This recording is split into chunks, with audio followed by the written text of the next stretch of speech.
¿qué país queremos? ¿Qué salida le damos? ¿Qué solución le damos?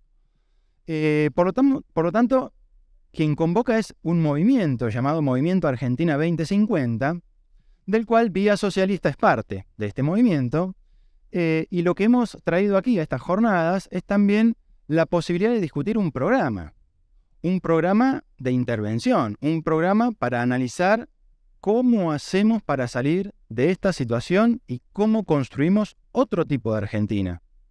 Lo cual nos lleva a preguntarnos, bueno, ¿quién tiene que ser el sujeto que lleve a cabo esos cambios?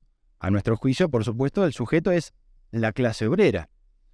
¿Por qué? Porque hasta ahora el sujeto que ha dirigido los destinos de esta sociedad, la burguesía, nos ha llevado por este camino. Por el camino de la crisis, la degradación, como mencionaba hasta hace un ratito. En el marco de estas jornadas hay 41 mesas donde vamos a estar discutiendo acerca de todos estos problemas, ¿sí?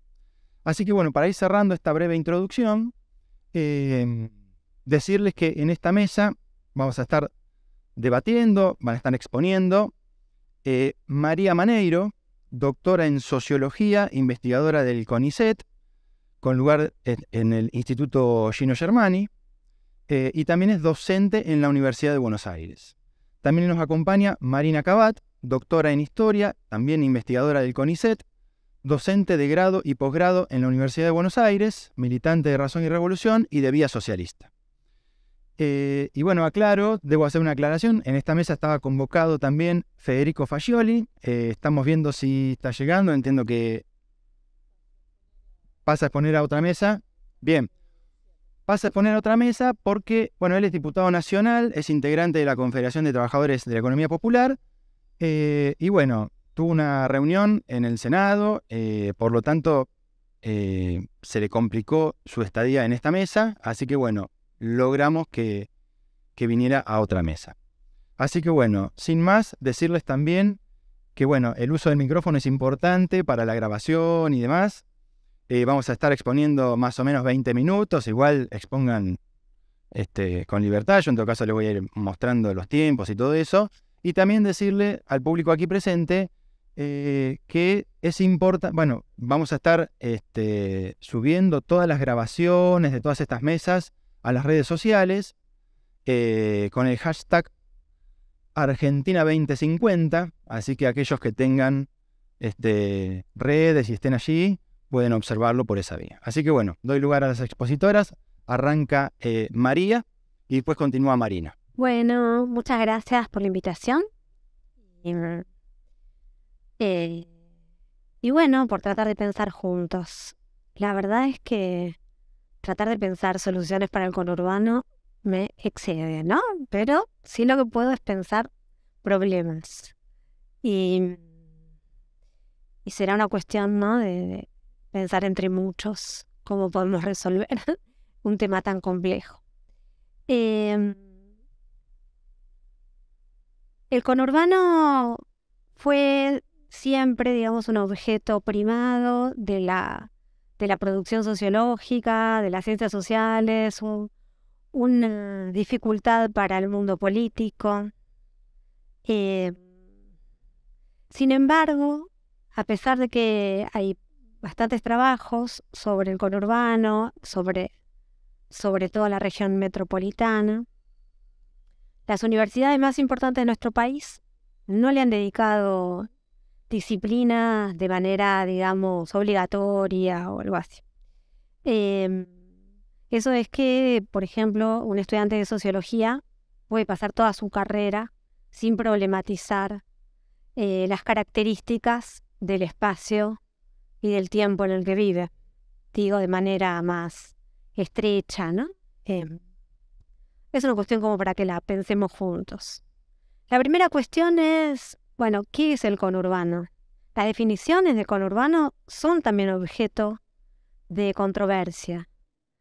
La definición más usada es la que remite a la primera y la segunda corona con los 24 municipios y es la que se usó durante mucho tiempo, pero sin embargo hay otras dos formas de nomenclaturas que también, digamos, unifican a estos municipios del conurbano con la ciudad, como son llamar a esta región como región metropolitana o área metropolitana. Ustedes habrán visto AMBA, RAMBA, conurbano, Gran Buenos Aires. Cada una de ellas tiene algunas diferencias.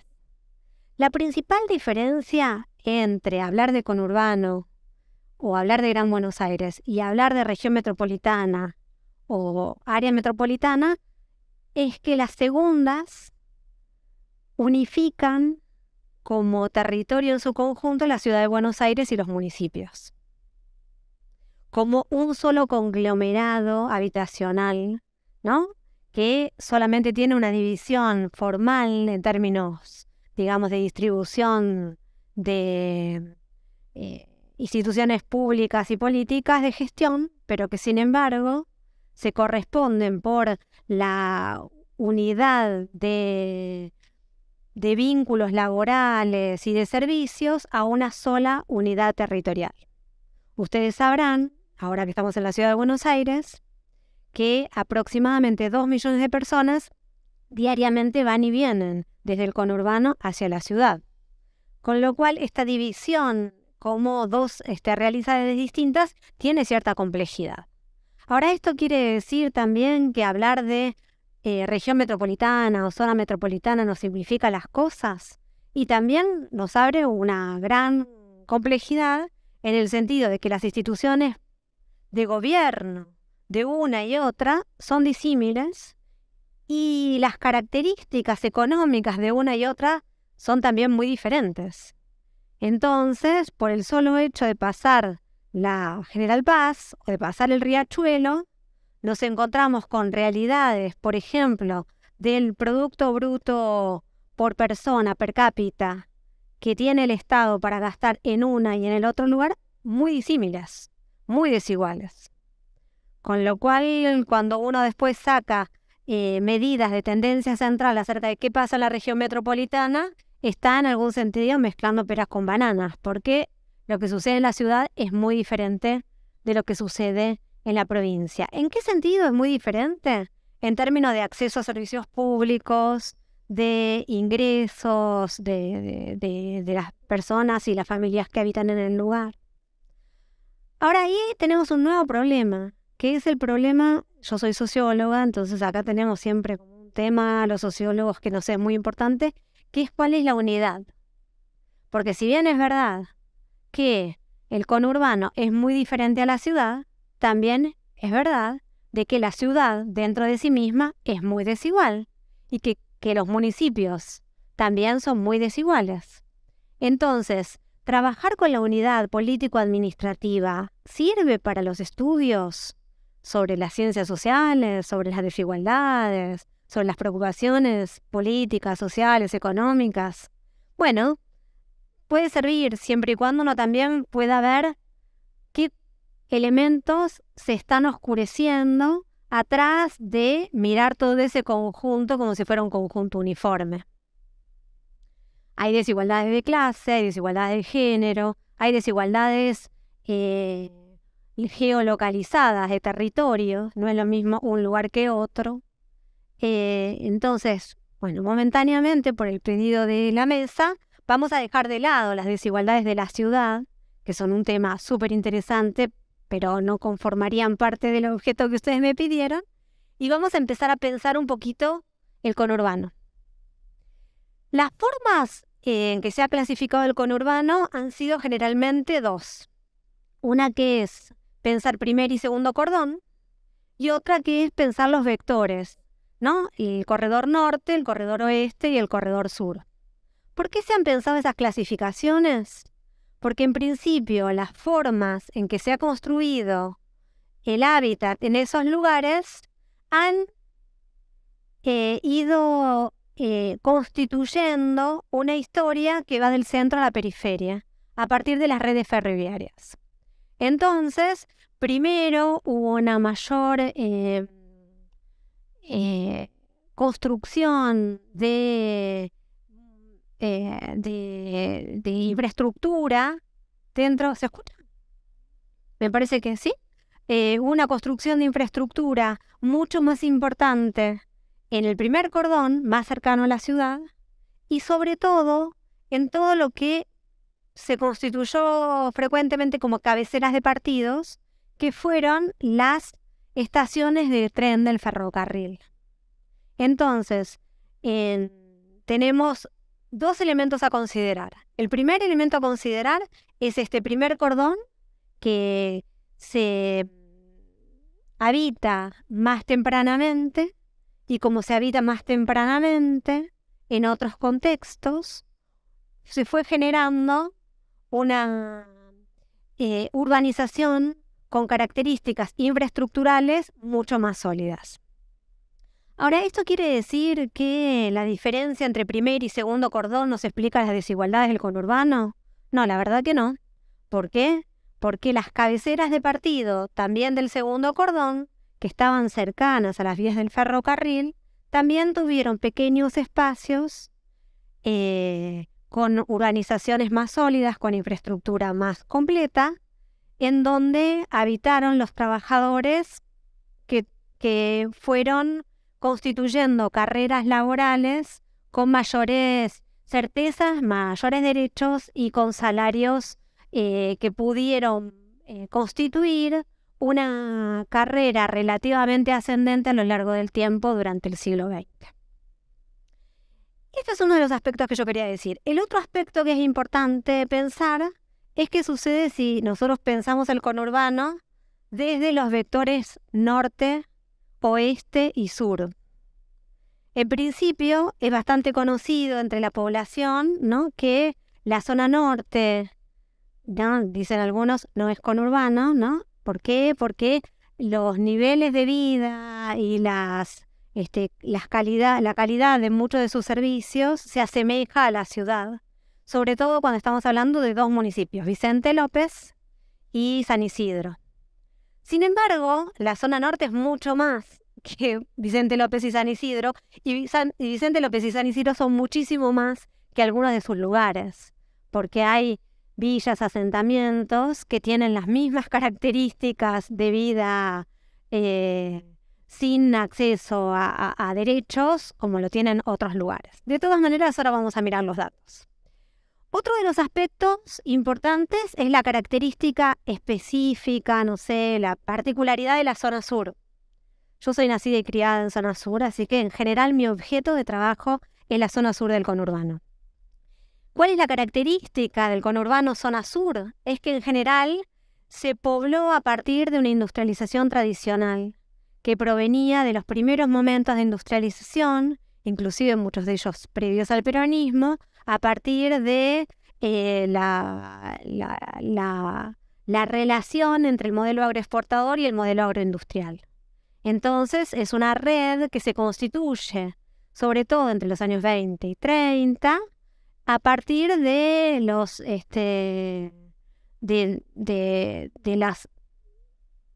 los vínculos con este modelo agroexportador y sobre todo de la industria cárnica, de la industria de la carne. Esto nos lleva de nuevo a pensar, ¿nos sirven los 24 partidos? Porque acá teníamos una relación que unificaba el vínculo desde la ciudad de Buenos Aires hasta el Gran La Plata, por ejemplo, con los frigoríficos muy importantes de Berisso, ¿no? Entonces ahí de nuevo, ¿está bien? ¿Es correcto pensar como dos mundos totalmente separados, el exterior a estos 24 partidos? Cuando quienes hablan de región metropolitana hablan de 40 partidos y suman a La Plata, al Gran La Plata, a Berisso, Ensenada, un poco lo hacen para poder mirar de manera articulada y conjunta toda esta red. Y que es una red que no es solamente de los últimos años. Porque pensemos, por ejemplo, el caso de Swift, que ya teníamos este frigorífico muy a comienzos de siglo, en Berisso. Después el otro aspecto de relevancia es la zona oeste, ¿no? La zona oeste es una zona que construye, digamos, en los procesos de industrialización posteriores a los que estaba mencionando, sobre todo entre los 40 y los 60, su magnitud en términos demográficos y en términos sociales y económicos. a partir de lo que podemos conocer como, no sé, la característica, por ejemplo, de La Matanza, que es un municipio enorme que en sí mismo tiene más habitantes que muchas provincias argentinas. Y que además nos queda corta en relación a poder dividirlo en torno a primero, segundo cordón, tercer cordón, porque es tan largo que se extiende en todos los cordones. Con lo cual, bueno, tenemos algunas dificultades para pensarlo. Miremos un mapa. La primera filmina es un mapa del conurbano porque, bueno, claro, yo hablo como si todo el mundo tuviera el mapa del conurbano en la cabeza y por ahí todos no lo tienen en la cabeza. Hasta ahora lo que miré, no dije nada todavía, solo empecé a nombrar el conurbano. Bueno, como verán, les mencioné el eje norte, el eje oeste, sobre todo con La Matanza, que acá la tienen, ¿no? Que es tan grande, y el eje sur. Voy a seguir porque esta era solamente una introducción. ¿Qué es lo que yo quiero hablar? Yo lo que quiero hablarles es del conurbano en relación a sus desigualdades y voy a utilizar 2 unidades de análisis. ¿Qué pasa entre municipios y qué pasa adentro de los municipios? Después, cuando nosotros podamos hablar, probablemente, bueno, podamos seguir. Nosotros construimos, somos sociólogos, ¿no? Y construimos un índice de desigualdad. Este índice de desigualdad toma elementos sociourbanos, calidad de las viviendas, infraestructura, elementos educativos, acceso a mayores niveles de estudio y elementos socioeconómicos, ¿sí? Población ocupada y asalariamiento. Con estos 3, digamos, tipos de dimensiones construimos un índice. Y ese índice nos mostró que no todos los municipios del conurbano tienen las mismas características.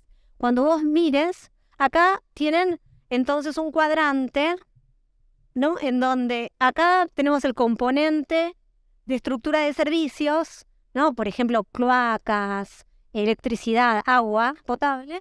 Y acá tienen un componente sociohabitacional, características de las viviendas, más menos sólidas, ¿sí? Con menor nivel o mayor nivel de hacinamiento, etc.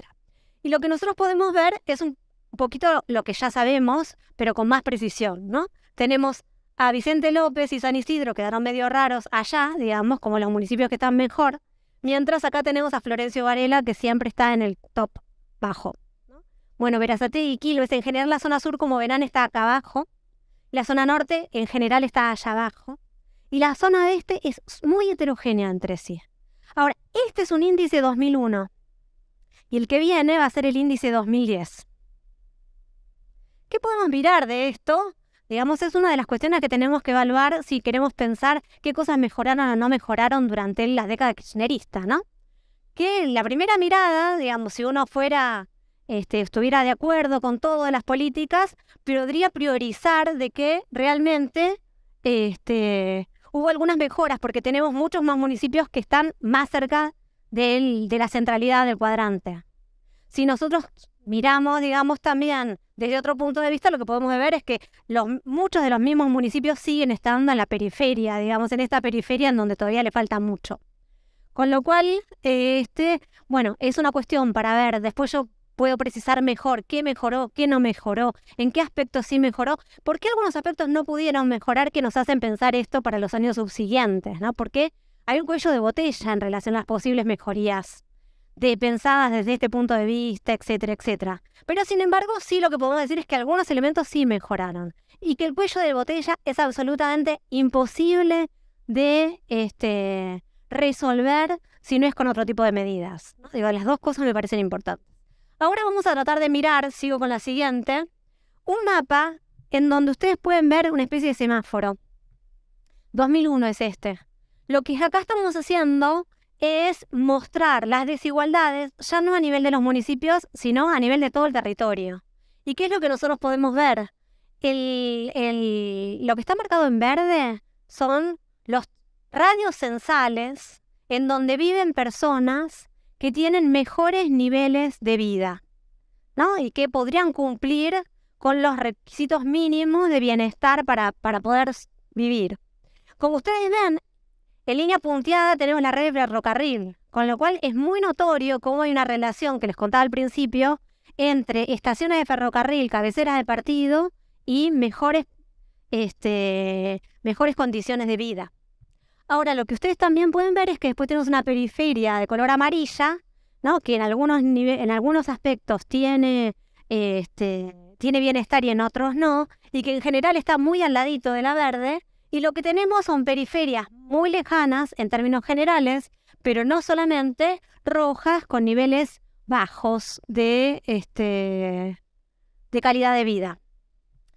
Esto es otro tema que nos hace pensar qué pasa con el periurbano, ¿no? ¿Qué pasa con ese lugar en donde está terminando el urbano y ya empiezan a habitarlo algunas viviendas y sin embargo no tienen las infraestructuras necesarias? Vamos a mirar la siguiente filmina.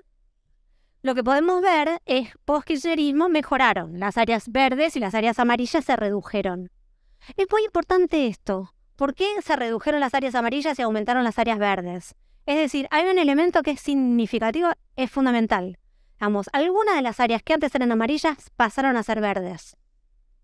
Pero en términos generales, las áreas rojas siguieron siendo rojas. ¿Qué quiere decir esto?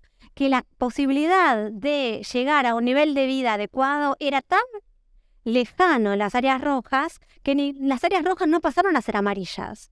Lo que sí pasaron es muchas áreas amarillas a ser verdes, ¿no? Bueno, después quiero decir qué es lo que sucede con esto porque hay elementos infraestructurales que son muy, muy complejos y caros para poder realizarlos y que en muchos casos quedan de la mano de las propias familias su realización, porque ustedes saben que nosotros vivimos en una ciudad que es fundamentalmente autoconstruida y como es autoconstruida, la propia familia tiene que hacerse cargo de la construcción de su vivienda, si no hay políticas de vivienda expansiva, sólida, etcétera, que de hecho fue un elemento en donde no se avanzó. Bueno, para terminar con esto, porque esto era solamente una introducción, acá lo que tenemos es en términos numéricos, que a cuánto remite todo esto. Bueno, me interesa solamente una cosita. Lo que me interesa es que ustedes puedan ver, bueno, que en el clúster 1, que sería el verde, había un 22% de la población, en el 2 un 29% en el 2001 y en el 3 casi la mitad de la población. Sabemos de cualquier manera que el 2001 fue una de las crisis más importantes del país, con lo cual todo el mundo estaba, con dificultades muy severas. Entonces, cuando todo lo medimos con el 2001, todo parece muy bueno, ¿no? Siempre hay que tener mucho cuidado con las escalas de medición. Ahora, cuando nosotros vemos los clústeres de 2020, lo que vemos es que aproximadamente tenemos 3/3. Y lo que disminuyó, que ya se los conté un poquito, fue la importancia del clúster del medio. Eso que nos habla, que hay una pobreza muy estructural que no logra ascender. Ahora, ¿qué quiero hablar? Voy a como cerrar un poquito esta parte de números, si querés sacarlo, porque ya no voy a hacer. ¿De qué vive entonces toda esta gente? Que en los momentos peores forma parte del casi el 50% de la población, y en los momentos mejores, ¿no? Encomillado, mejores, ¿no? Recién estaba empezando, habíamos pasado recién la crisis del campo, todavía, el cuello de botella económico que se veía con el proceso de financiamiento por retenciones no había tenido el impacto que tuvo en momentos posteriores. En momentos, mejores, sin embargo, tenemos más de 1/3 de la población que vive por fuera de las condiciones mínimas necesarias para sobrevivir. ¿Qué es lo que hace? En términos generales, lo que hace es construirse formas de vida, itinerarios de vida sin ningún acompañamiento y de provisión de derechos de parte del Estado, o muy mínimos. ¿Qué quiere decir muy mínimos? Bueno, son aquellos que realizan todas sus actividades a partir de un trío, ¿no? Que es el trío changas, asistencia y reproducción de la vida a partir de instituciones intermedias. Mi tema de trabajo fundamentalmente es esto, ¿no? De cómo sobreviven. Hay un texto de una antropóloga yanqui que fue a vivir mucho tiempo a las favelas, que se preguntaba en los 60 de qué viven los marginales. Mi tema es un poco de qué viven toda esta población, que es más de 1/3 de la población, y cuáles son sus actividades de la vida cotidiana. Bueno, lo dejaremos para después. Algunos de ustedes sabrán, qué es todo lo que es la discusión, acerca de la economía popular, las formas de vida, de reproducción de la vida por fuera de las instituciones salariales, de derechos, etc. Ahora, sí, lo que me parece que es importante es que en la historia argentina la provisión de derechos fue solo tardía y precariamente garantizada por el Estado. Siempre fueron las instituciones sociales, gremiales y públicas, las instituciones sociales, gremiales y localizadas las que gestionaron, las que presionaron y las que lucharon por la defensa de sus derechos. Esto es así inclusive en momentos muy previos, cuando lo hicieron los sindicatos, inclusive con sus corporativismos más segmentados y demás, y esto es así con lo que nosotros conocemos como la sociedad de fomento. Ahora me pregunto, ¿cuáles son las instituciones hoy que se están formando? Ya que nosotros sabemos que tenemos un Estado, a mí me gusta la idea del Estado miope, ¿no? Tenemos un Estado miope que solamente resuelve problemas en la medida en que haya una sociedad civil organizada o grupos sociales organizados que presionan por determinados derechos. Bueno, ¿tenemos en este momento algún correlato de lo que fueron las sociedades de fomento en ese momento? ¿Tenemos algún correlato de lo que fueron los sindicatos que posibilitaron la organización de los derechos de los trabajadores para todas estas poblaciones que quedan por fuera de las redes salariales y quedan por fuera de las provisiones infraestructurales? ¿Cuáles son las organizaciones que van a poder proveer de estos derechos a estas poblaciones? ¿Las hemos formado? ¿Las hemos pensado? Bueno, algunos de nosotros estamos investigando en este momento, por ejemplo, las organizaciones de mujeres que crean su propio trabajo en India. Bueno, ¿nos sirven para pensar esto? ¿No nos sirven? ¿En qué se asemejan y en qué no? ¿Han logrado avanzar en torno a sus derechos o no? ¿Se han solamente burocratizado o institucionalizado? ¿O han logrado con esto instituir nuevos elementos que fortalezcan niveles de vida diferentes? Bueno, esto lo dejo para que lo conversemos juntos. Me quedó súper corto el tiempo, pero muchísimas gracias. Gracias, María. Muy interesante tus aportes. Disculpa que querías. Prosigo yo. Muchos de los datos y de las inquietudes que presentaste tienen que ver con el corazón de muchas cosas que nosotros venimos pensando, quienes estamos trabajando, articulando en torno a vida socialista y algunos de los problemas que queríamos poner a discusión. Incluso no solo ahora en la mesa de Conurbano, sino en el conjunto de mesas en las cuales vamos a estar dialogando y debatiendo distintos problemas. Por ejemplo, este problema que es tan básico, pero al mismo tiempo conlleva ramificaciones desde el punto de vista de los sociólogos que lo estudian, pero también hasta consecuencias políticas, económicas importantes. O sea, todas las discusiones en torno a la definición del conurbano que están detrás también de un problema más grande de un país organizado políticamente, administrativamente, jurídicamente, en torno a una estructura económica social ni siquiera del siglo XX, casi del siglo XIX, y entonces donde aparecen estos desbalances en municipios que tienen mucha más población que provincias enteras y que en términos de asignación de recursos, de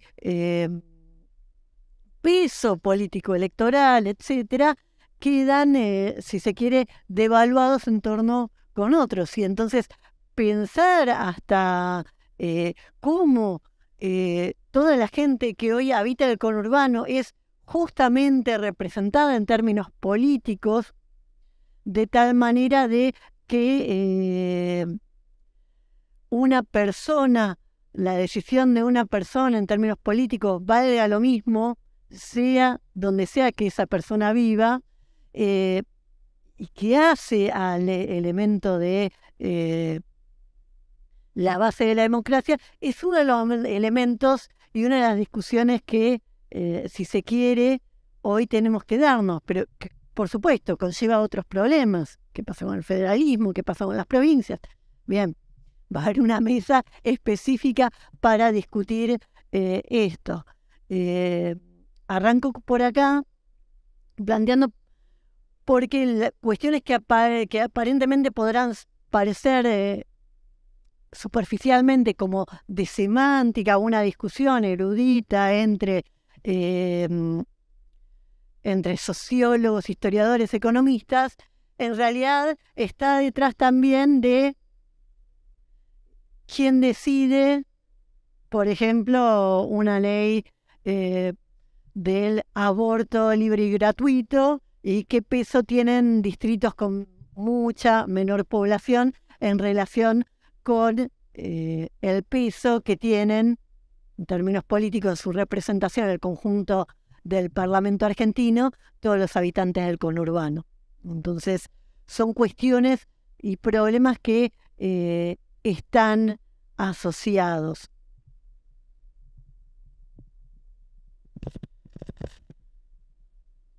Yo decía, el conurbano resume, calculo que por eso aparecieron todos estos problemas esbozados en la intervención de María, que es muy rica y que estaba escuchando atentamente. Calculo que si el tiempo fue tirano, todavía tendremos tiempo a partir de la participación, de la intervención de las preguntas para una segunda vuelta y que pueda explayarse más. Aparecen todo un conjunto de problemas que en el fondo resumen los problemas del país. En el conurbano vive hoy un cuarto de la población nacional y condensa los problemas que tiene hoy nuestro país. Condensa, los resume, los sintetiza, todos los problemas que tenemos centrales en el país: educación, vivienda, desempleo, aparecen condensados y exacerbados en el conurbano. Si nos ponemos a mirar estadísticas en el conurbano, y eso que normalmente cuando se buscan estadísticas de conurbano se recuerda los 24 distritos, esto de la vieja definición más ligado a lo administrativo, estos 24 distritos van a aparecer en todos los aspectos con índices peores que los del promedio del país. Quizás no peores que Resistencia, pero sí siempre por debajo que los índices del país. Si miramos empleo, desempleo, empleo negro, subempleo, en todos estos índices vamos a encontrar el conurbano en peor posición que en el resto del país. Paradójicamente, o no tanto, cuando uno se fija cuál es la cantidad de empleados públicos sobre el total de los habitantes, el conurbano está un poco más abajo que la media del país. O sea, normalmente, si a un liberal le preguntáramos, ¿vos qué crees? ¿Que en el conurbano hay más o menos empleados públicos en el resto del país? El prejuicio ambiente les haría pensar que seguramente hay más, ¿sí? Van a tender a pensar en esa lógica pobreza más empleado público. Y lo cierto es que en el conurbano tenemos menos empleados públicos por habitante que en el resto del país, que en el promedio del país. A la inversa, lo que sí tenemos más en el conurbano que en el resto del país es personas que perciben el potenciar trabajo. Este plan social asociado al trabajo en cooperativa, asociado a tareas de emprendimientos productivos de distinta naturaleza, vinculados a organizaciones sociales, y que es hoy motivo de disputa por el intento de recorte de este proyecto. Y lo que nos muestra es que el Estado, en relación a la población que hay en el conurbano, se ha desplegado menos, ¿sí? Si no, tendríamos más docentes por habitante. El promedio de empleados públicos sería por lo menos el de la media nacional.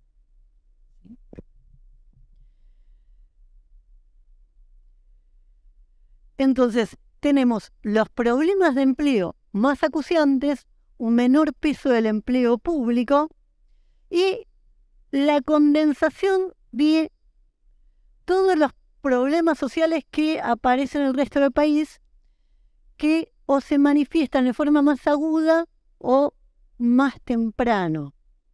Yo recuerdo, un dato impresionista, cuando yo trabajé más de 15 años como docente en La Matanza, sobre todo en la zona de González Catán, Virrey del Pino, o sea, yéndonos dentro de los cordones que hablaba María, trabajando entre el segundo y el tercer cordón, ya yendo a la zona periurbana, casi bordeando con Cañuelas, y también en otras zonas más cercanas como Puerta de Hierro, etc. Y en ese momento, hace 25 años, me llamó la atención una experiencia cercana, si se quiere, al choque cultural de alguna manera, al choque que ahora aparece en esta película que se estrenó hace poco, El Suplente, de quien saliendo de un mundo más, el de la universidad, de la UBA, va a dar clases a el último cordón en las zonas más marginales de La Matanza, que es donde podía conseguir trabajo alguien que todavía ni siquiera se había graduado en una carrera.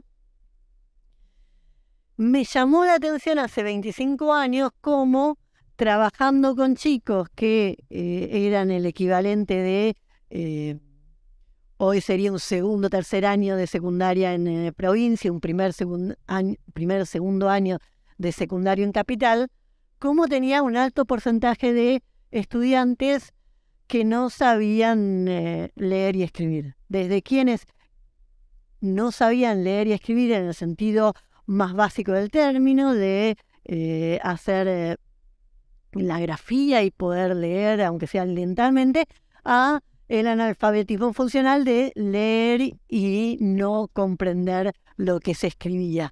Y el choque de, bueno, no voy a enseñar historia, bueno, voy a empezar enseñando a comprender texto, o voy a tener que trabajar con alguna bibliotecaria, con alguien que tenga formación más cercana al maestro de grado para poder trabajar los rudimentos de la lectura y escritura antes de avanzar sobre cualquier otro contenido. Este problema que hoy aparece como uno de los tópicos centrales cuando se debate a nivel de educación a nivel nacional, bueno, hace 25 años ya estaba presente en el conurbano, al menos en las escuelas de las zonas más periféricas, no quizás en el normal histórico de cada distrito, que siguiendo estas líneas que planteaba María de la urbanización, los distintos municipios tienen en la zona céntrica un colegio que fue el tradicional de la zona, que mantuvo por mucho más tiempo una calidad educativa, donde era difícil entrar para la gente de la zona, etc. Pero si ya nos alejábamos de esos distritos de urbanización más temprana y yendo hacia las zonas más marginales y no a los colegios más tradicionales de cada municipio, ya encontramos hace 25 años este problema como un problema central.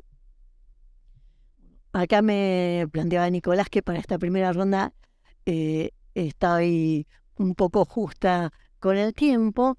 En el planteo inicial, al menos, lo que quería señalar en torno a esto, de esta condensación de todos los problemas sociales de Argentina en el conurbano, su exacerbación, su manifestación más temprana, es que también las respuestas a esos problemas van a tener que tener el conurbano como el laboratorio central de experimentación social, ¿sí? O sea, resolver los problemas del país pasan en gran medida por resolver los problemas del conurbano, ¿sí? Que condensa todos estos problemas del país y que hoy en día vemos reproducirse de la misma forma a menor escala en el conurbano de las provincias del interior. ¿Cuál es el corazón de estos problemas? Bueno, el corazón de estos problemas pasa por el problema del empleo desde el punto de vista social y desde el punto de vista económico que engendra ese problema social por la desestructuración del corazón productivo del conurbano, donde el poblamiento del conurbano, su crecimiento en gran medida estuvo asociado, al menos en varias de las líneas, como es la zona sur, como señaló María en forma central, a este crecimiento industrial, este temprano crecimiento industrial del país, y que el agotamiento de ese corazón productivo es lo que dio lugar a la emergencia de bolsones de desempleo, bolsones de pobreza y bolsones de donde empiezan a aparecer todos estos problemas sociales. Porque si yo no tengo dónde emplearme, ¿qué más da si voy al colegio o no? ¿O qué más da si aprendo en el colegio o no? Todo lo contrario a cuando, ligado al crecimiento industrial del conurbano, crecían las escuelas técnicas. ¿Sí? Y como decía, un problema que se reproduce en el resto del país. Hoy, Palpalá, que antes vivía al pulso de Altos Hornos Zapla, hoy Palpalá es simplemente una ciudad dormitorio de Jujuy. Y tiene que ver con toda una estructura urbana, una mancha urbana que crece, pero asociada con la capital administrativa, con gente que trabaja en la capital administrativa de la provincia, ligada a empleos en el sector servicio, y donde el sector industrial es lo que ha quedado perdido y que no se ha construido nada que suplantara las viejas industrias o que permitiera relanzarlas a una escala para que pudieran ser competitivas y pudieran sobrevivir ahora en el siglo XXI. En torno a esto, entonces, ¿cuál es el planteo y cuáles son algunas de las cuestiones que nosotros consideramos? 1. No puede haber personas desempleadas y hay que pensar al revés. El desempleado es una riqueza ociosa que tiene el país, un recurso humano vital que puede estar puesto al servicio de un relanzamiento productivo.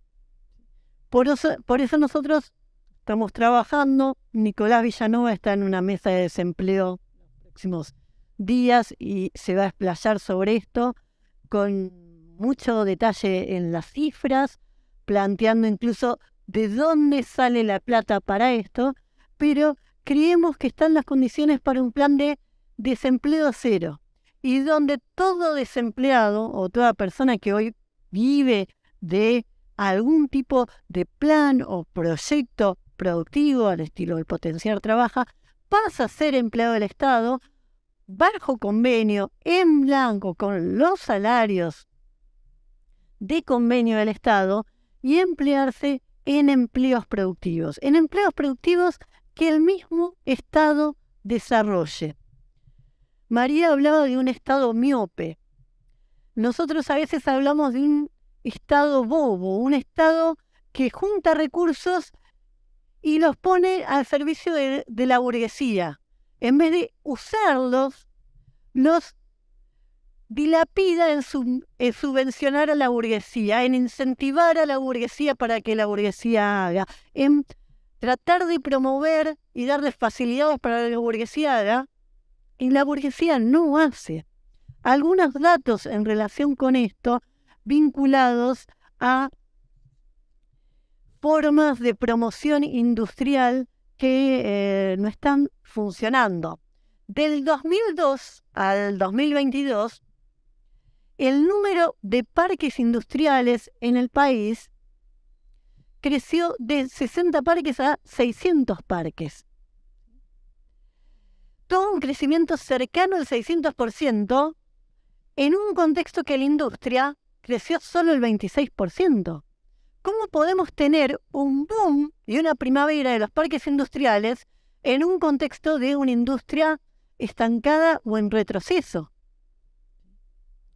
¿Qué ocurre? El Estado junta recursos y los pone al servicio de esa burguesía, incentivándola a través de estos parques que no son planificados. El Estado tendría que centralizar y planificar, pero hay 600 parques porque cada intendente quiere un parque, porque nadie puede ser ¿qué intendente del conurbano que se precie de cualquier localidad del interior del país que se precie que no tenga su parque industrial.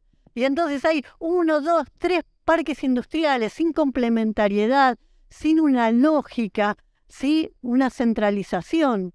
Algunos de ellos son una cáscara vacía, son un negocio solo para la empresa privada, la empresa que con la plata del Estado construyó el parque, porque el parque no tiene después ni un empleado, queda completamente improductivo, ¿sí? Hay más de 70 parques sin un empleado. Y de los parques industriales, incluso los más exitosos, pensar en el conurbano Pilar, de los predios vendidos del parque industrial, porque hay muchos predios sin vender, de los que sí se vendieron, solo el 60% que tienen un dueño, tienen alguna construcción ahí. Ya no digo una fábrica, porque muchas veces es un depósito de un sector, de algún comercio, ¿sí? Entonces ahí a veces se hablaba de agricultura absentista y tenés un industrial absentista que tiene subsidios del Estado para desarrollar una industria que luego no desarrolla. Entonces, es el Estado el que esos recursos tiene que concentrarlos y poner a desarrollar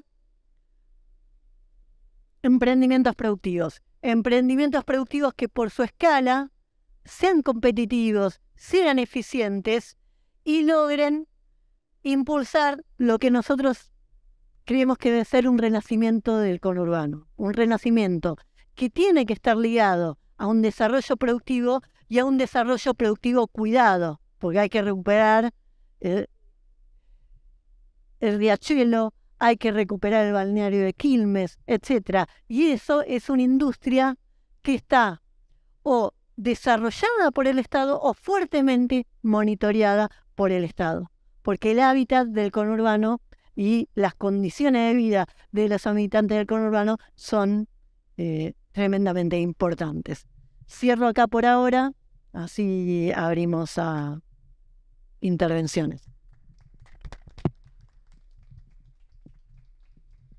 Bueno, muchas gracias.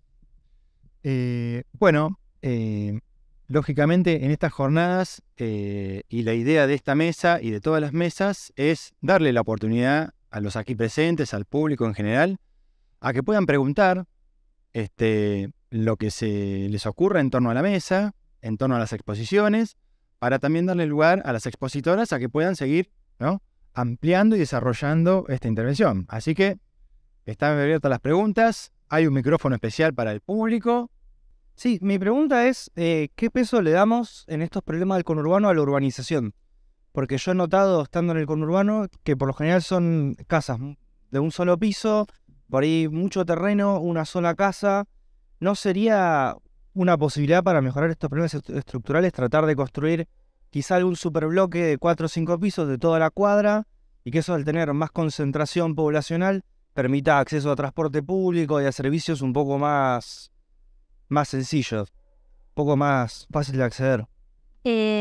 A ver, la verdad es que la forma de urbanización del conurbano para personas que viven en otros lugares del mundo les resulta totalmente ilógica.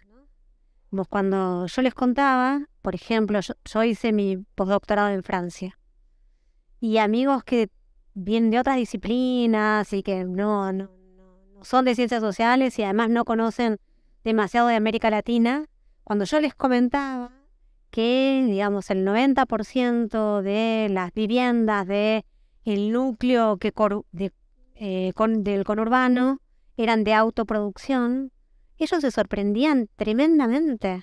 O me decían, ¿y qué? Cada persona también se hace su propia escuela, se hace... ¿Cómo es eso? O sea, no lo entendían, porque es un derecho, y como derecho tendría que estar, y estoy tratando de decirles lo que ellos nos decían, ¿no? Ellos decían, son políticas públicas que tienen que estar garantizadas con determinados estándares, que no puede hacerlo cada persona como pueda, como le salga, según el dinero que tiene. Entonces, bueno, esta cuestión, ¿no?, de naturalizar la autoproducción como la única forma de producción de la vivienda es un elemento importante. Ahora, también nosotros, estando en Argentina, conociendo las características del Estado, ¿no?, de un Estado que hace mucho tiempo que se caracteriza por ser digamos, un eslabón más de procesos de enriquecimiento privados, tampoco, digamos, tenemos tanta fe en que si fuera una política pública funcionara de manera totalmente adecuada, ¿no? Digamos, habría que pensar mecanismos en donde uno pudiera pensar de qué forma se pueden rearmar, ¿no?, las necesidades y deseos de la población con políticas públicas, ¿no? Hay muchas experiencias, sobre todo en Uruguay, hay muchas experiencias de cooperativas que tienen financiamiento estatal, pero que están realizadas fundamentalmente a partir de políticas públicas gestionadas y organizadas por los propios vecinos a partir de sus formas y necesidades. Lo que nosotros estamos viviendo, la verdad que no es en ese camino. Hoy mencionábamos el conurbano. Lo que a nosotros nos está sucediendo en el conurbano es que lo dinámico del conurbano, digo dinámico muy encomillado, son los barrios privados. Entonces, si estamos hablando de problemas en relación al uso excesivo de recursos, digamos, de espacios, de agua y demás, esto es el sumum total, ¿no? El problema no son la persona que tiene los 10 por 20 del lote, ¿no?, que logró comprarse en 20 cuotas. El problema son las grandes mansiones que tenemos al lado de nuestras casas, en donde se abusa de todo el uso de los recursos y de hecho se deja sin agua a toda la población, sin espacio a los nuevos habitantes, a los nuevos jóvenes que no tienen lugar, y se abre todo un tema acerca de que la forma de urbanización que estamos generando no solamente tiene los problemas pretéritos, sino que sobre todo también está teniendo problemas nuevos.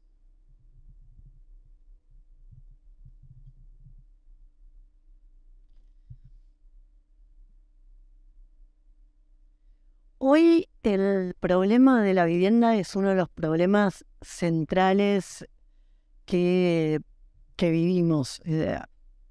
Un problema a nivel de conurbano, pero es un problema a nivel nacional que en localidades o provincias donde antes era inimaginable que la falta de vivienda podía ser un problema, y esta idea de, bueno, hay un problema de vivienda porque están todos en Buenos Aires.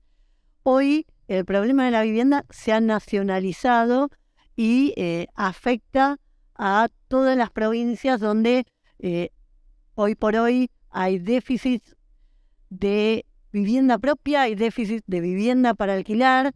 Por eso el fenómeno de las tomas y los asentamientos precarios ha llegado a más lugares y muchas veces sucede, como en el momento de la toma del Indoamericano, que estaba en la toma del Indoamericano, pero uno veía todo el país y, como suele pasar en todas oleadas de lucha, había una oleada de tomas en el conjunto del país asociado a el problema de la vivienda y la forma en que se había expandido. Entonces, obviamente, un problema tan grande puede tener muchas... uno puede tener una solución grande o puede tener muchas soluciones pequeñas o parciales adaptadas a distintos lugares. Pero la magnitud del problema de la vivienda hoy requiere alguna forma de respuesta centralizada, a mi entender. Hay que pensar también cómo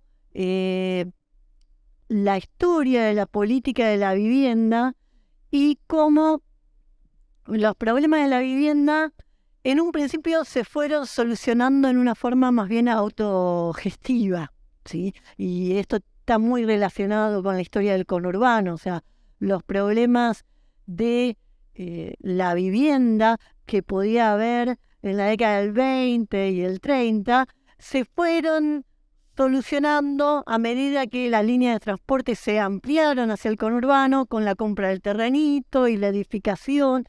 Esa fue tradicionalmente la forma de resolución del problema de la vivienda en un primer momento en el país.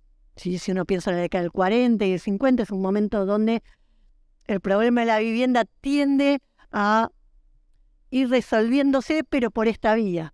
Se crea nuevos déficits con procesos migratorios, y recién en la década del 60 el problema de las villamiserias, el problema de la vivienda es encarado de otra manera, con grandes planes de urbanización y vivienda.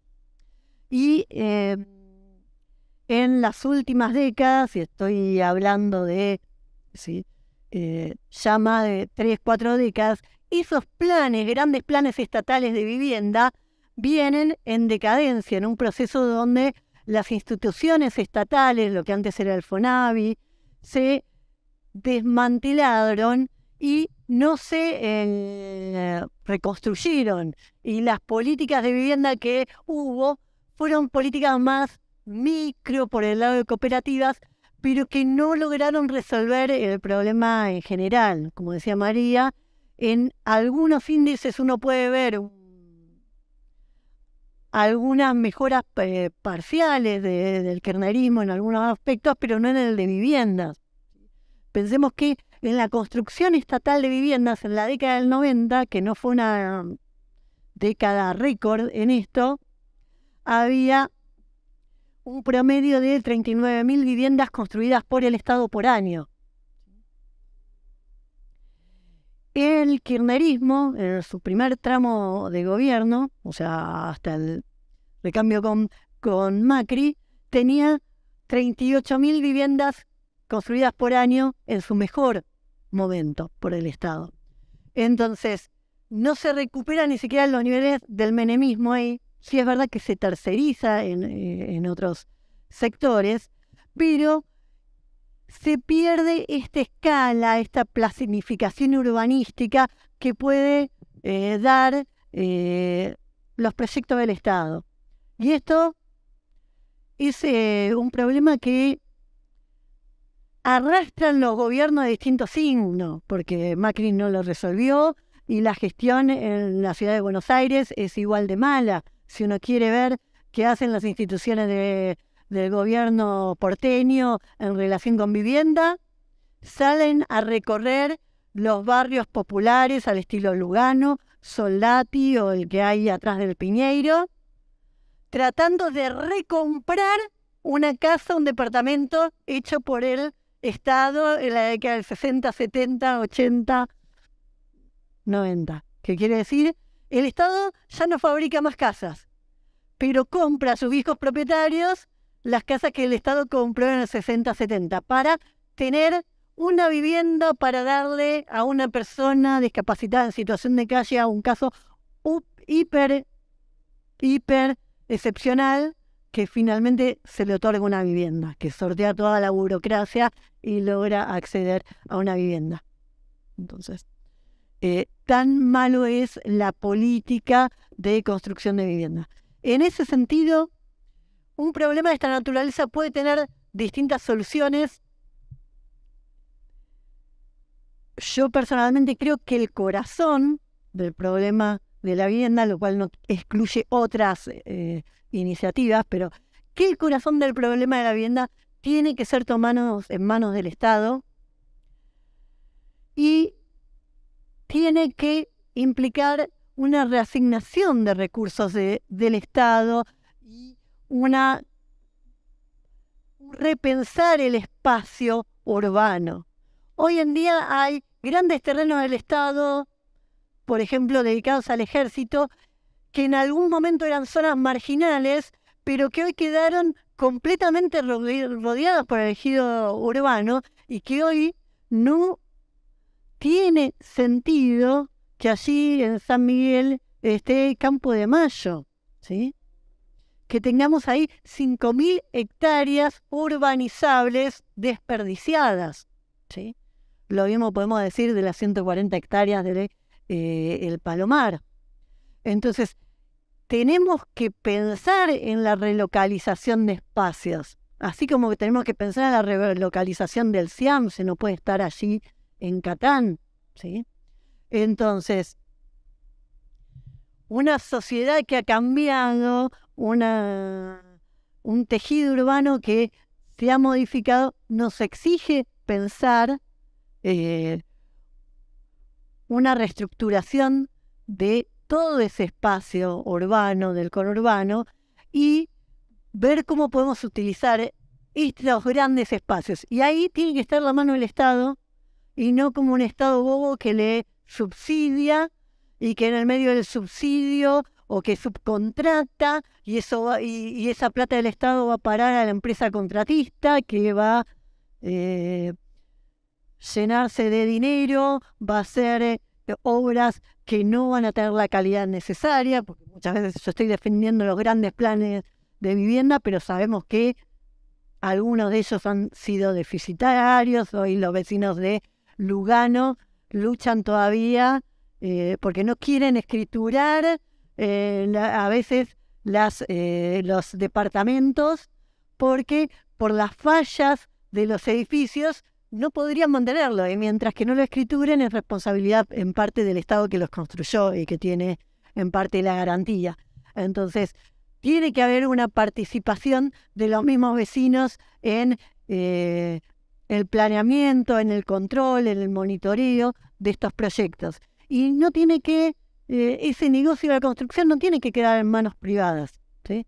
Tiene que ser el mismo Estado el que lo lleve a cabo y que sea una de las vías del empleo genuino que uno puede pensar si imagina, si proyecta un plan de desempleo cero. Bueno, muy bien. Seguimos abriendo preguntas, reflexiones del público. ¿Alguien? A ver. ¿Alguien quiere alguna pregunta? ¿Quiere hacer alguna pregunta? Así sale también en el video.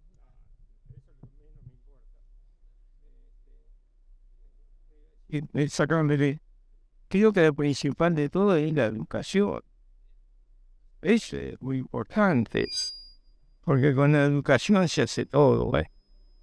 Se gana mejor el sueldo, se trabaja mejor, la gente empieza a buscar mejores trabajos.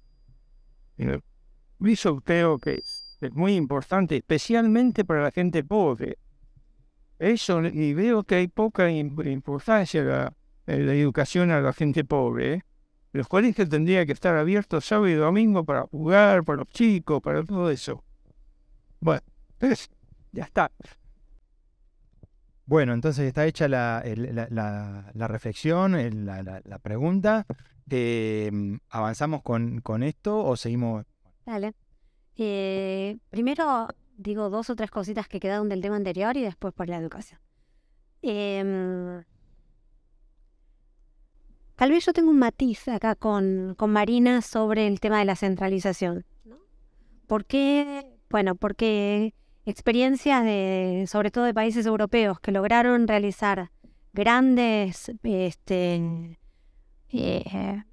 centros, digamos, de resolución de los problemas urbanos.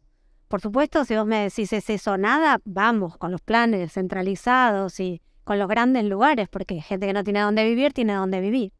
Pero sin embargo, si una fortaleza podría tener que el desarrollo nuestro sea tardío, es que podemos aprender de experiencias previas. Y bueno, ¿cuáles son los aprendizajes que nos dan los procesos de urbanización centralizados que se intentaron realizar en Europa, que se realizaron en Europa?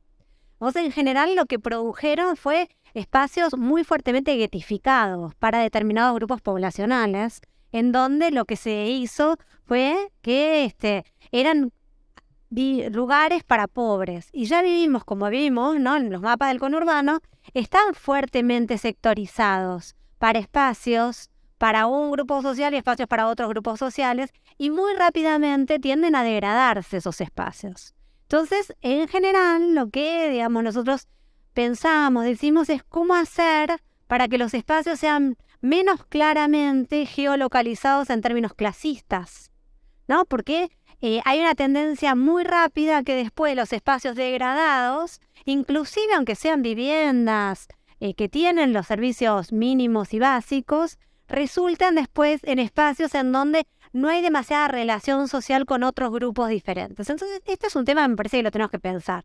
¿Cómo lo trataron de arreglar los europeos después? Es con esto que ustedes deben haber escuchado muchas veces, que son los alquileres. En vez de que las personas tengan casa propia, tienen alquileres baratos según sus ingresos en lugares que comparten con otros grupos sociales. Esto tiene algunas virtudes, porque justamente lo que produce es lo que ellos llaman la mayor mixtificación, ¿no? O sea, grupos sociales mixtos. Entonces, quienes provienen de unas culturas también están con otras, quienes, bueno, se van logrando tratar de lograr espacios sociales más complejos. Ahora, también tiene su lado B. Mucha gente dice, encima de que estoy sin trabajo, estoy sin un mango y todo, me sacaron de mi barrio en donde conocí a la gente que estaba conmigo y además no tengo casa.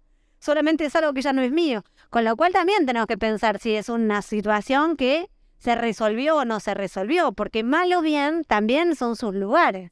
Bueno, muchas cosas como para que pensemos. Las soluciones no son tan fáciles, pero sí está buenísimo que las pensemos. Lo que sí sabemos es que la modalidad actual no nos sirve. Uno de los elementos que yo sí estoy de acuerdo que no son exactamente construir casas, tiene que ver con legislación sobre las viviendas ociosas, como otros elementos ociosos de los cuales no voy a hablar ahora. No, pero digamos, nosotros sabemos que en muchos lugares, sobre todo céntricos y caros, hay muchas viviendas ociosas, viviendas que están cerradas y tapiadas, porque en otros momentos van a modificarse y acrecentarse los precios y van a hacer otras cosas, por ejemplo, grandes torres. Bueno, estos sí son elementos en donde uno podría repensar esto en espacios que se rearmen y sean otra forma de construcción de espacios mixtos, más complejos y diferentes. Dejo después para que lo sigamos pensando. Otro elemento, digamos, es el tema de las ocupaciones de tierra, las tomas. La verdad que yo vengo de estudio de conflicto social, mi tema fueron las tomas, ¿no? Yo vengo estudiando desde las tomas de fin de la dictadura en San Francisco Solano, que son mi gran tema de investigación. Estamos por sacar un libro con las chicas del Tala y demás. Pero la toma, por ejemplo, que sucedió en el medio de la pandemia en Guernica, abrió una posibilidad de repensar qué sucedía con el problema de la urbanización.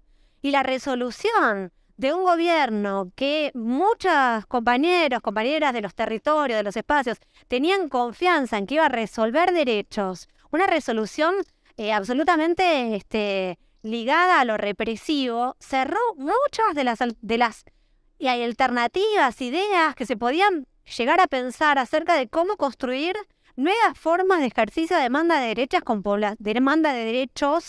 con poblaciones movilizadas y organizadas. Bueno, se cerró una oportunidad, ¿no? La verdad es que son muchas las oportunidades que se están cerrando y es una pena. Dejo un poco entonces el tema de la urbanización por ahora y vamos a la cuestión de la educación. Hace unos años, lo que podíamos nosotros ver es que se había mejorado mucho en términos de acceso a la educación. Sí, sobre todo, yo trabajé también en escuelas alrededor de la crisis del 2000, 2001, cuando debe haber trabajado ella, y la verdad que era dificilísimo trabajar en una escuela. ¿Por qué? Porque los chicos iban muy poco, los chicos no comían, los chicos no tenían cuadernos, no tenían libros. Bueno, la verdad es que si nosotros vamos a pensar, cuando yo les digo los índices, uno de los índices que mejoró en el conurbano en la primera década del 2000 fue el índice de acceso escolar y finalización escolar. Los chicos iban más a la escuela, las escuelas estaban más abiertas y en algunos casos hasta había algunos recursos dentro de las escuelas como libros, etc. Ahora, ¿esto quiere decir que yo creo que se había mejorado todo en la educación? No, para nada. La calidad escolar claramente en los últimos años se segmentó. Así como decimos hay zonas de pobres y hay zonas de ricos, bueno, hay escuelas de pobres, hay escuelas de ricos, y el porcentaje poblacional, inclusive de personas que tienen muy bajos recursos y asisten a escuelas privadas, es enorme, inclusive en el conurbano. Muchos elementos se relacionan a eso. Ustedes habrán escuchado que lo que se repite todo el tiempo es una relación absolutamente causal y lineal, como si fueran la defensa de los derechos de los trabajadores de la educación la que genera paros y que genera que la gente no tenga clases y que entonces vayan a la escuela privada. Bueno, esto es una falacia absoluta, ¿no? Es una falacia absoluta. La mayor parte de los días perdidos de clases son por problemas infraestructurales. No hay agua, hay problemas en relación a la provisión de calefacción, hay problemas de todo tipo. Y en lugares en donde tenemos problemas de todo tipo, la educación se vuelve muy compleja.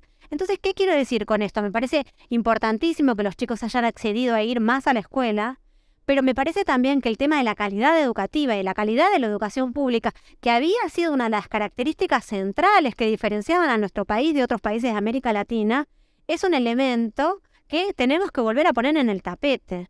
Y la forma de ponerlo en el tapete es múltiple, ¿no? Pero la primera de ellas es salir de esta encerrona en donde parecería que los propios trabajadores son los culpables de los problemas, cuando la gran mayoría de los trabajadores de la educación están absolutamente comprometidos con una educación pública y de calidad. Ahora hay otro elemento que también me parece importante, ¿no? La relación que se establecía de manera directa entre modelo productivo del siglo XX y educación es una relación que en este momento yo no estoy del todo segura si puede tener la misma característica, ¿no? Escuelas técnicas, etcétera, para el mundo productivo. Digamos, ¿qué sucede hoy con el mundo productivo y su relación con la educación? A mí esto me abre toda otra gama de interrogantes, ¿no? O toda otra gama de interrogantes, que también me abre toda esa gama de interrogantes cuando ustedes hablan de los modelos productivos ahora, ¿no? Digamos, en relación a cuáles fueron los aprendizajes que tenemos de los modelos productivos previos. Yo soy berazateguense nacida y criada, ¿no? Las empresas berazateguenses hicieron moco todo en nuestro país, ¿no? Digamos, en nuestro pequeño lugar donde vivimos, en nuestro municipio. Trabajo todo el tiempo en Quilmes, ¿no? ¿Qué pasa con los arroyos de este lugar? ¿Qué pasa con el agua de este lugar? ¿Qué pasa con el ambiente de este lugar? ¿Qué pasa con las enfermedades? Entonces, si estamos repensando un modelo productivo, es un modelo productivo que no puede dejar de lado evitar todos estos inconvenientes que tiene toda nuestra población, porque además nuestros vecinos viven en estos barrios degradados, viven en estos barrios que fueran ahora los cementerios de las grandes empresas, y se están comiendo sin comerla ni beberla, están viviendo todos los padecimientos que esas empresas dejaron. Entonces, bueno, es otro elemento. No voy a entrar ahora en el tema productivo porque el señor preguntó sobre educación, pero me parece súper importante que pensemos de qué manera, ¿no? ¿Qué características tendría que tener un nuevo modelo productivo? ¿Y qué características en relación, por ejemplo, a la reproducción de la vida? El feminismo nos entra también ahí, ¿no? Las mujeres, para ser buenas trabajadoras, tenemos que dejar siempre a nuestros hijos, tenemos que tratar de no pedir días, tenemos que tratar de... Bueno, ¿es el modelo que queremos armar? En este sentido, algunas de las compañías que trabajan en cooperativas de la economía popular, a mí me enseñaron muchísimas cosas. Porque yo todo el tiempo decía, bueno, tenemos que verlo, porque así no vamos a poder competir con otros. Y me dijeron, yo no quiero competir con nadie, quiero poder trabajar y criar a mis hijos. Las dos cosas se pueden rearmar de otra forma, trabajando menos, organizando en otras maneras, teniendo otra forma de compromiso con mis propios compañeros. Bueno, en fin, otras cuestiones que me parece importante también poner en el tapete. Dijimos al principio que hablar del conurbano resumía los problemas del país. Y bueno, acá estamos discutiendo todos los problemas del país de alguna manera en estos puntos. Empiezo con algunas cuestiones que plantea María, estos matices que me parecen muy interesantes. Esta pregunta, bueno, si resolvemos el problema de la vivienda con grandes proyectos estatales, ¿cómo evitamos la guetificación? ¿Sí? ¿Cómo evitamos que estos espacios construidos por el Estado se transformen en guetos que sean factores de nueva marginación social de alguna manera. Es un desafío, yo creo. Yo creo que ese es un problema y verdaderamente es un desafío.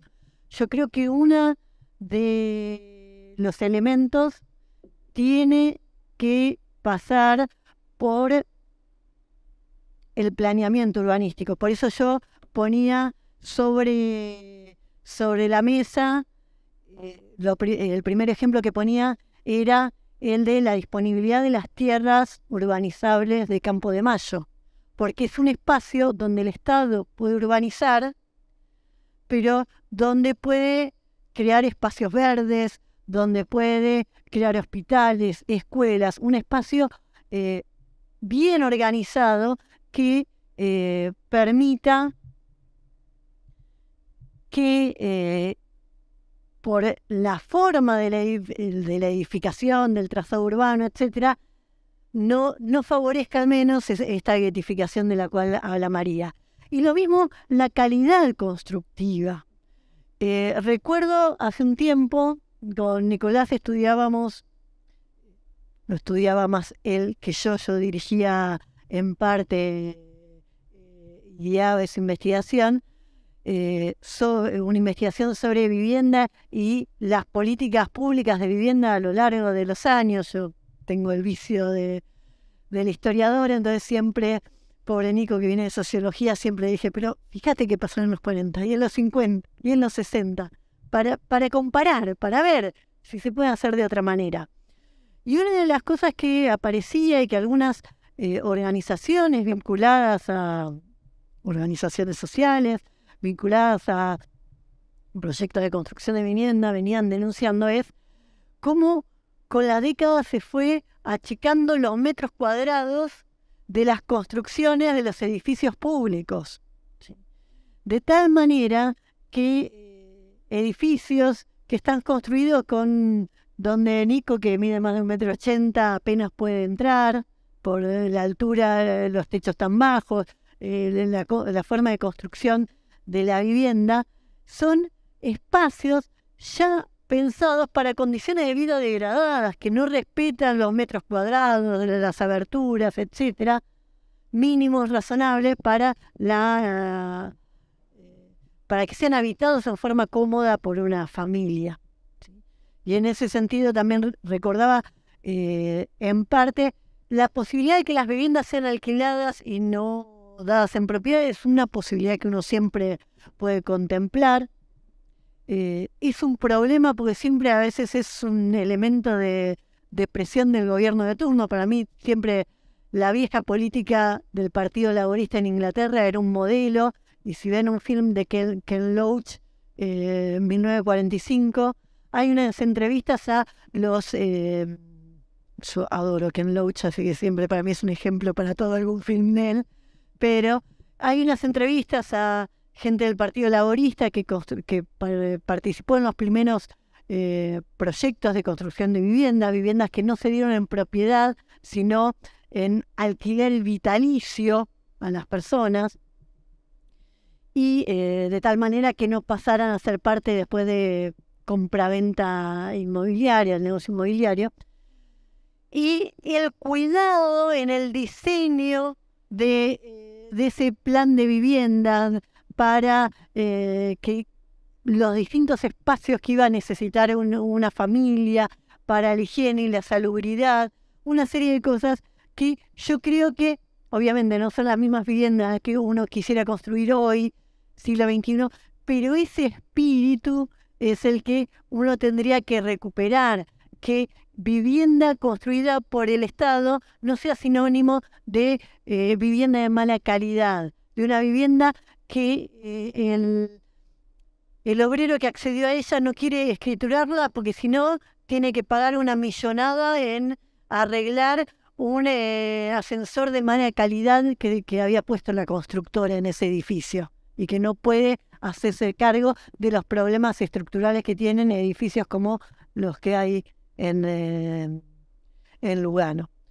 Entonces, la calidad de la construcción es central, y para mí ahí el Estado en vez de una empresa privada suma, y el diseño del espacio urbano y ir hacia los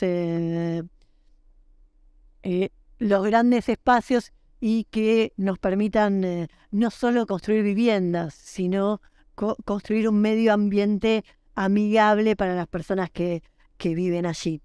Y en ese sentido se estuvo hablando un poco de, decía María, me parece muy pertinente, como hoy a nivel de construcción lo más dinámico en el conurbano son los countries. No me quería olvidar de agregar que dentro de cualquier política de vivienda tenemos que hacer cumplir las herramientas que hoy tenemos. Pensemos un gobierno progresista que llega, una coalición progresista que llega al gobierno. Lo primero que va a tener a mano no es las medidas más drásticas de una revolución social, pero al menos cumplir inmediatamente la ley vigente y las herramientas que hoy tenemos. Y está la ley 449 de acceso justo al hábitat, que indica que todos estos barrios cerrados que hoy están proliferando en el conurbano tienen que dar al Estado, ceder un 10%, el equivalente de 10% de la superficie que ocupan en tierra urbanizable o su equivalente en dinero. Bueno, esto el Estado lo tiene que exigir, lo tiene que hacer cumplir, y sobre esos recursos desarrollar nuevos planes de vivienda, ¿sí? Eso me parece a mí que tiene que ser el corazón de esa política. De todas formas, hay mucho espacio para discutir matices. Va a haber una mesa de vivienda, así que va a haber gente más capacitada que yo discutiendo estas alternativas y otras que se pueden llegar a encontrar, ¿sí? Y en cuanto a la educación, yo creo que sí es un problema central, que sí está ligado a un desarrollo productivo, porque si vos no tenés un porqué y un para qué estudiar, es difícil que haya una disciplina de estudio, de asistencia, una voluntad y un compromiso con eso. Ahora, el modelo productivo es algo que tenemos que discutir. Primero, tenemos que apuntar a usar nuestras capacidades, todos los recursos humanos que tenemos, nuestro sistema científico, universitario, apostar a desarrollar sectores que requieran más del cerebro que de las manos, que podamos tener más graduados universitarios y que tengan trabajo en la Argentina en distintos elementos, creación de software, etcétera. Hay que ir pensando todas esas cosas. Y por otro lado, en el sector industrial más tradicional, nosotros creemos que el rol del Estado ahí es central. Yo hablaba de parques industriales con algunos datos generales, pero dándole la razón en este punto a María, pero al mismo tiempo buscando una alternativa que no nos haga abandonar la industria a raíz de lo que la industria privada nos dejó en la Argentina. ¿Qué es lo que se puede hacer? Y hay un ejemplo que yo tengo en mente, es la de el Parque Industrial Curtidor que se está haciendo en Lanús, que es una iniciativa buena con matices, ¿sí? Con matices que tienen que ver que para mí el Estado tiene que tener otro rol. ¿Por qué no se puede sanear hoy el riachuelo? ¿Y por qué no podés limpiar algo que se sigue ensuciando día a día?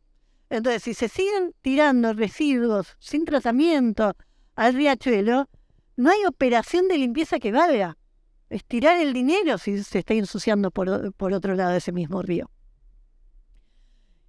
Hay muchas fuentes de contaminación a nivel de industria, la mayor es la industria curtiembre.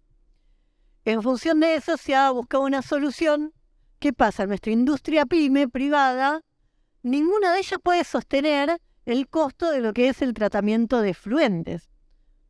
En otros países tampoco muchas veces las podían sostener y tuvieron que concentrarse varias industrias, como hicieron en Japón, para entre varias industrias, un distrito industrial y pagar la planta de tratamiento de efluentes. Acá se piensa atacar el problema relocalizando industrias en un parque industrial curtidor en Lanús, que ya está a medio construir. Ahora, ¿qué es lo que pasa? No se relocaliza ni siquiera todas las curtiembres. No hablemos de otras industrias que tiran igual de residuos peligrosos. Esta relocalización es en parte optativa. Y encima es el Estado el que pone todo el dinero, lo hace a través de un crédito, un crédito del BID, etcétera, pero ese crédito lo tomó el Estado Nacional, lo vamos a tener que pagar nosotros. En la ganancia de la curtiembra no intervenimos, pero sí pagamos los gastos. Eso es un Estado bobo, el Estado que paga los gastos y no interviene en las ganancias. Bueno, yo no voy a promover la destrucción de la industria existente, por más pyme o no pyme. Ahora, si esa industria no puede por sí sola realizar los tratamientos necesarios para no dañar al medio ambiente, puede asociarse con el Estado. Bueno, pero armemos una empresa mixta, si el Estado pone plata, que obtenga las ganancias en igual manera. Si no, tenemos un Estado bobo que está siempre al servicio de la ganancia de la empresa privada y por ende es deficitario. ¿Pero por qué pierde plata el Estado? Porque le gana a la privada, si el Estado corre con los gastos y no con las ganancias. Y eso por ahí es parte de la solución que apostamos. En educación va a haber, no una, va a haber creo que 8 mesas en educación. Cómo recuperar la calidad educativa es el eje de lo que estamos planteando, así que no voy a excederme y los invito a participar en esas mesas, que de nuevo va a haber muchos especialistas en esos temas que van a tener el ojo puesto en esos problemas que son efectivamente centrales hoy. Bueno, muy bien, muchas gracias Marina. Quedan 8 minutos de mesa, así que yo los quería aprovechar para lo siguiente. En primer lugar, decirles que el domingo vamos a de alguna manera hacer una segunda parte de esta mesa, así que convocamos a todos los aquí presentes a la mesa que se llama El Conurbano, Diagnósticos y Propuestas. Así que vamos a seguir discutiendo sobre estos temas, además de las mesas que ya dijo Marina acerca de la vivienda, acerca de los problemas del desempleo, pero también de qué recursos usar para la Argentina que queremos construir, qué modelo productivo construir, y así hay, 40 mesas, qué educación tenemos, entonces 40 mesas dedicadas a todo esto. También avisarles que se está desarrollando una feria del libro aquí detrás de ustedes, así que los invitamos y los convocamos a que observen, miren y compren los libros que son espectaculares, al menos por lo que yo pude ver. Y también decirles que ahora a las 19 horas se va a desarrollar el panel de apertura de estas jornadas, cuyo título es ¿Qué país queremos en 30 años y cómo lograrlo? Es decir, también de lo que estamos discutiendo acá se va a seguir profundizando y desarrollando con una línea más general. Así que si a ustedes les parece, les doy unos minutitos para que hagan un redondeo, un cierre, una pregunta. Tomá, con el micrófono. Y aprovechamos, 2 preguntas y hacemos un cierre, ¿sí? Le quería preguntar a María sobre el tema, si en la investigación que usted realizó constataron el tema de la planificación urbana y si las personas que habitaban en tales lugares tenían algún inconveniente con trasladarse a otros partidos. Porque recuerdo que en el comienzo hiciste una pregunta, ¿por qué está repartido así el Gran Buenos Aires? ¿Habría inconvenientes de que una persona que vive, supongamos, en Lanús se traslade a San Miguel? ¿O habría un inconveniente? O sea, uno no sabe. Entonces, en la investigación, si es que se realizó esas preguntas, podrías ayudar a despejar esa duda. Sí, mi pregunta es, bueno, para las dos expositoras es, bueno, ¿qué potencialidades productivas tiene o tendría el conurbano, teniendo en cuenta lo que mencionaron de esta población semiocupada o desocupada? ¿Y qué rol tendrían los movimientos sociales o experiencias de, por ejemplo, como cooperativas de producción en esas potencialidades? Los datos en donde se mostraba la desigualdad, viste, los mapas están hechos con censos, ¿no? Entonces lo que nosotros hacemos es tomar todos los datos de los censos y poder sacar estos datos, porque sería imposible para nosotros como equipo de investigación hacer un censo en todo el conurbano. Entonces, nosotros no tenemos los datos de toda esa población acerca de qué pensarían para relocalizarse. Sí es verdad de que nosotros, que ya tenemos 20 trabajos de campo en 4 municipios, tenemos algunas preguntas de un trabajo más cualitativo, en donde hablamos con las personas, les hacemos entrevistas sobre su historia, les preguntamos si se mudarían. En términos generales, nosotros siempre trabajamos barrios muy pobres, en general con todo el estigma de barrios violentos y demás. Entonces, suele aparecer en mitades población que se quiere mudar o no se quiere mudar. Las que se quieren mudar es por esta cuestión, ¿no? Del temor que tienen por llegar a sus barrios y que les pueda pasar algo, por sus hijos, porque no hay escuelas de calidad. Y en segundo término, el otro motivo que aparece es el problema de la movilidad, es decir, que tardan demasiado tiempo en transportarse. Eso sucede sobre todo en los barrios más periféricos. Entonces, nosotros recién, ahora por primera vez, este año que terminó, hicimos trabajo en un barrio que queda muy cerquita de la ciudad, que es en Villa Itatí, que queda a 3 cuadras de la estación de Don Bosco. Entonces, en realidad es la primera vez que estamos en un barrio céntrico, entre comillas, digamos, ¿no? Las personas que viven en este barrio céntrico valorizan muy fuertemente vivir en un barrio céntrico y no se irían a un lugar lejano. Ahora, nosotros podríamos decir, es muy difícil poderle preguntar a alguien que se vaya a otro lado con el sistema de transportes que tenemos. Bueno, no sé si entre tantas mesas que ustedes tienen, uno de los problemas súper importantes es ver el sistema de transportes. Sistema de transportes públicos es una cuestión central para poder revisar el conurbano. Porque quienes viven, por ejemplo, en los barrios periféricos más nuevos, tardan entre 3 horas para llegar a sus trabajos en el centro de la ciudad. No, y tienen realmente que cambiar 3-4 veces de transportes. Entonces, digamos, en la medida en que no se armen corredores que faciliten y que transformen de manera absolutamente, digamos, central las vías de transporte, la calidad del transporte, la frecuencia del transporte, el transporte nocturno. Por ejemplo, los trenes funcionan solamente hasta las 10 de la noche. Derecho al ocio jamás, es solamente algo para los trabajadores, ¿no? Digamos, nunca más puedes volver. Bueno, eso me queda para otro lugar. Otro elemento es el que decía el compañero acá sobre la cuestión de las cooperativas, los movimientos sociales. Hasta hace un ratito estaba por acá de Llenaro, ahí está. Digamos, uno de los aspectos que se puso en discusión desde hace 40 años en Argentina es la relación entre trabajadores, digamos, gremializados, que tengan derechos, etcétera, y otro tipo de habitantes de la ciudad y trabajadores que no tienen derecho. Una de las virtudes que ha tenido la impronta de la CTA es haber incluido dentro de sus movimientos y con su especificidad a trabajadores que no tenían derechos. Luego de eso ha habido muchas otras tentativas. Las tentativas actuales son más de recentrar nuevamente dentro de una CGT clásica. Pero ¿cuál es la relación entre los movimientos de trabajadores que no tienen derechos y los trabajadores con derechos?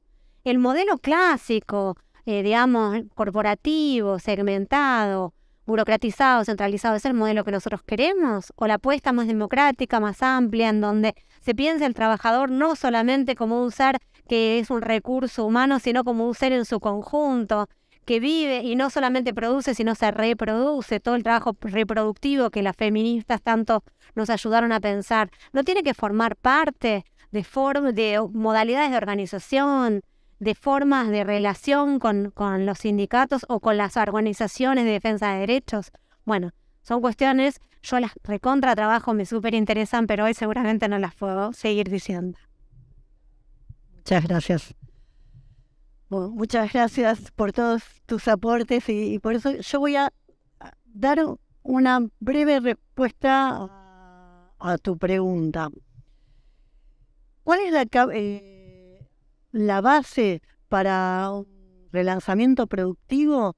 Hay que pensar que hoy por hoy la industria argentina, y concentrada esta, sobre todo en el conurbano, tiene una gran capacidad ociosa instalada, ¿sí? Una capacidad que está instalada y que no se usa.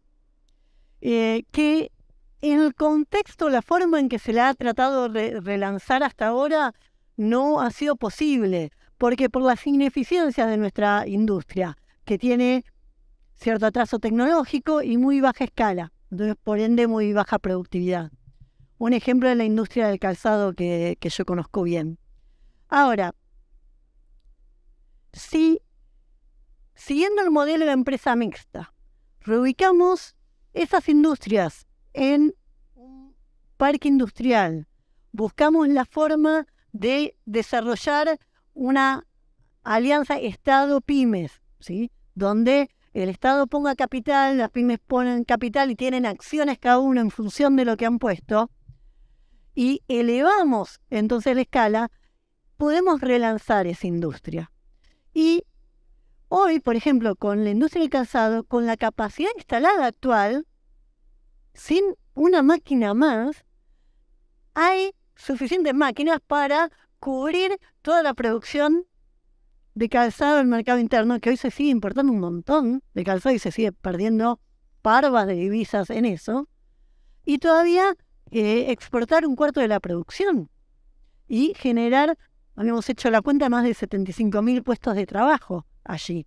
Entonces, ahí hay una posibilidad a través de la empresa mixta. Y en relación con las cooperativas, con las organizaciones sociales, acá seguro tenemos un debate. Yo creo que no hay que sobreestimarlas y no hay que romantizarlas. En un diálogo con una costurera que dirige un nuevo sindicato que está adherido a la CTA, el sindicato de costureras a domicilio, una compañera que fundó el sindicato en Mar del Plata y con quien venimos trabajando hace tiempo, promoviendo el cumplimiento de la ley de trabajo a domicilio en la Argentina, no se cumple.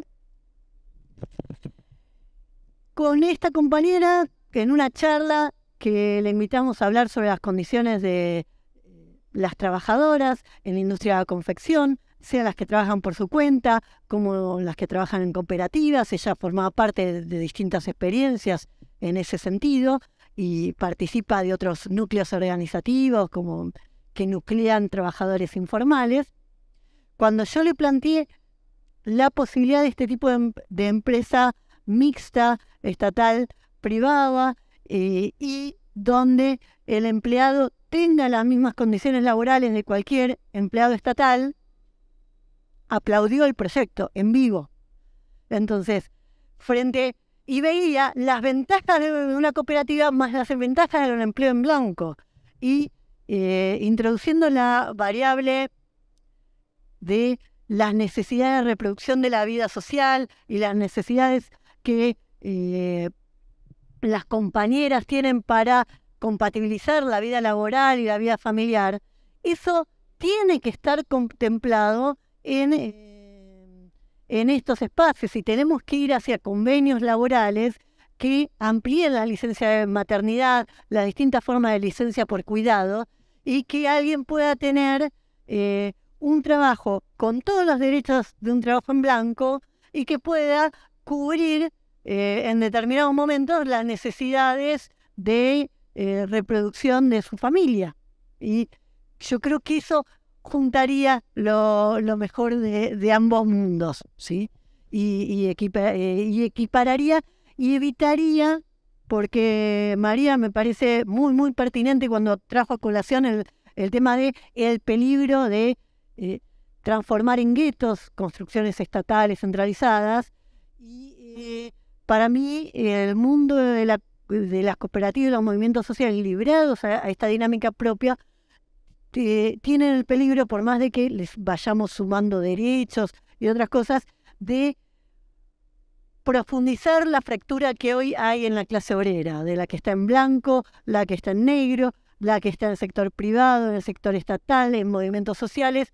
Y yo creo que hay que apuntar a reconstituir la unidad de la clase obrera,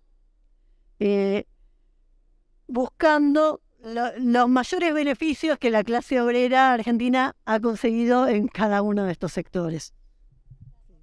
Nos queda para otro día, es una polémica inmensa. Gracias. Bueno, cerramos con un aplauso, sin más palabras, y agradecemos por supuesto a María y a Marina por las exposiciones enriquecedoras. Muchas gracias.